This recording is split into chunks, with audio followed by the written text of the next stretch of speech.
The news day continues here on One News Now. I'm Maricel Halili. Metro Manila will be seeing partly cloudy skies tomorrow, SONA day, according to PAGASA. Speaking to us here on One News, PAGASA weather forecaster Alzar Aurelio noted that there is a high chance of thunderstorms in the afternoon to evening. This as Tropical Storm Egay slightly intensifies as it tracks northwestward. Egay is expected to further develop into a super typhoon by Tuesday. Tomorrow, although we have tropical cyclone Egay, here in Metro Manila, we expect very fair weather, partly cloudy to cloudy sky, but high chance of thunderstorm, especially in the afternoon or evening. Police will be deploying drones to help secure areas on Monday. The PNP received 5 drones from Okada, Manila, which are part of a donation package worth 10 million pesos. Police Chief Benjamin Acorda said the drones are equipped with high-resolution cameras and thermal imaging capabilities. The devices will be used to monitor crowds, traffic, as well as any potential security threats. The PNP will also deploy over 22,000 state security forces and force multipliers for the SONA.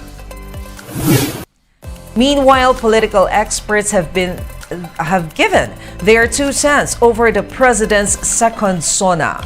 Attorney Tony Lavinia told News 5 that he wants to hear Marcos address issues in food security, employment, human rights, and climate change. Several analysts and groups have given Marcos Jr. a passing grade in his first year in office, given that he is still starting out. What I'm hoping to hear from the President, diba, is yung isang malinaw na pag-articulate ng ating sitwasyon, ng krisis ng bayan. Lalo na sa kabuhayan, sa pagkain, sa pagbabago ng panahon, at sa human right. Na sana kilalanin ng Presidente na not everything is well.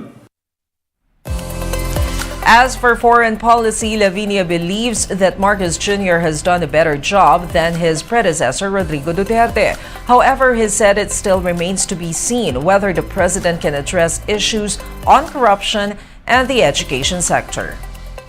Marcos has been a better, more nationalistic, a stronger president on China and on many foreign policy matters than President Duterte. Corruption, syempre hindi pa natin alam completely, di ba? Pero ito Maharlika is a bad omen kasi pwede talaga siyang vehicle ng corruption. Education, I think, is not in good shape. Hindi pa tayo naka-recover from the pandemic. Catch One News special coverage of the State of the Nation address on Monday, 2 p.m.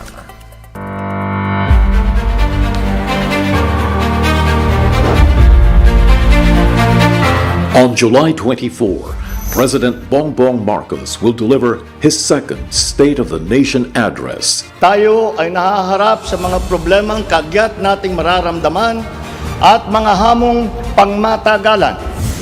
How did the Marcos administration fare in its first year in office? What's the plan for the economy, education, health, and national security? But we have and we will continue to find solutions. Look back. Look forward. The men and women of One News and One PH in full force bring you a blow-by-blow account of this historic event. Seasoned journalists and experts on the economy and politics will help flesh out the President's report. This is the SONA 2023 special coverage. Monday, July 24 at 2 p.m. Catch it only here on One News. All sides, all the time. We'll be back with more stories after the break. Keep it here on One News.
You're still watching One News Now. I'm Maricel Halili. The government could resort to outright confrontation if the International Criminal Court insists on entering the country. Recall that the ICC has decided to resume its probe on the previous administration's war on drugs. According to Justice Undersecretary Raul Vasquez, ICC investigators may be allowed to enter the Philippines. However, this is subject to limitations, depending on arrangements with the government. For now, though, President Bongbong Marcos has decided not to engage with the ICC. Number one, they could be accepted. Possible yan. Number two, they can be allowed subject to limitations kung dadaan sila sa protocol. Pangatlo, options lang ito ha. Pangatlo, pwede rin naman kasing hindi na sila papasukin. Outright confrontation. Pwede din kasing ipakibit-balikat mo na lang kasi hindi ka na member eh. Let's now take a quick look on other stories we're watching. More beneficiaries of the Pantawid Pamilyang Pilipino program are expected to be delisted. The Social Welfare Department has started validating an additional 1.3 million households to determine if they can already graduate from the cash subsidy program. So far, over 1 million household beneficiaries have exited the program after being classified as non-poor. Former Health Secretary Janet Garin will seek a reinvestigation of the charges against her in connection with the Gov't vaccination program. She told the Philippine Star that she was deprived of her right to procedural due process after being unknowingly charged with graft and technical malversation cases by the Ombudsman. And in entertainment, British pop band The 1975 is now banned in Malaysia. This was after frontman Matty Haley made out with his bandmate on stage during their performance in a music festival in Kuala Lumpur. The band has since been criticized for being performative, with LGBT members in Malaysia now fearing more discrimination after the controversial kiss. And those are the top stories of the hour. Join us later at 10:45 a.m. as we continue to monitor the day's biggest stories. I'm Maricel Halili. We are One News.